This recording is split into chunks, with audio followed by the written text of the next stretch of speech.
ஸல்லல்லாஹு அலைஹி வஸல்லம் குளிக்க வர்றாங்க. சையதுனா ஹுதைஃபத்துல் யமானி ரலியல்லாஹு அன்ஹு பார்க்கறாங்க. பப்ளிக்ல குளிக்கறாங்க ரசூல். ஆனா கொஞ்சம் ஒதுங்கி போய் குளிச்சாங்க. ஹுதைஃபா பார்த்துட்டு உடனே ஓடி வந்தாங்க. நாயமே தாங்க குளிங்க. பெருமானார் குளிக்க உட்கார்ந்த உடனே அந்த பக்கமா அந்த பக்கமா ஆள் போகல, கொஞ்சம் ஓப்பனா இருக்குது. உடனே அந்த துணியை தூக்கிட்டு இப்படி நின்னாங்களா சையதுனா ஹுதைஃபா. ஏன்னா ஸல்லல்லாஹு அலைஹி வஸல்லம் குளிக்கறாங்க. பெருமானார் பார்த்தாங்க, நல்லா இருக்குது. அது ஒரு மறைவாயிட்டு சந்தோஷப்பட்டாங்க.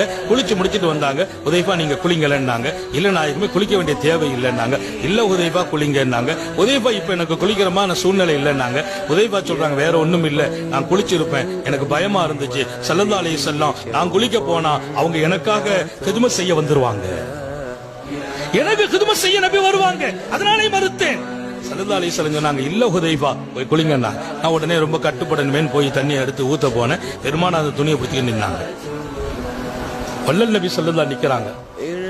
குளிக்காம பாத்திரத்தை கீழே போட்டுட்டு ஓடி வந்துட்டேன். வல்லாஹி யா ரசூலல்லாஹ், அல்லாஹ் மீ சத்தியம் என்று சொல்றேன், அல்லாஹ் தஃபால், அப்படி நீங்க செய்யக்கூடாது யா ரசூலல்லாஹ். பெருமானார் சொன்னாங்க, நானும் சொல்றேன் அப்படிதான் செய்யணும், காரணம் இதுதான் என் வாழ்க்கை என்றார். நிக்கிறாங்க, உதைபா குளிக்க விட்டு நிக்கிறாங்க.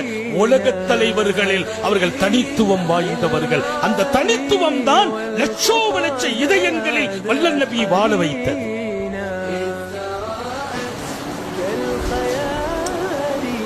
ஈகோ ஃப்ரீ மேன் பெருமானார் ஸல்லல்லாஹு அலைஹி வஸல்லம் ஈகோ பார்த்ததே இல்லை.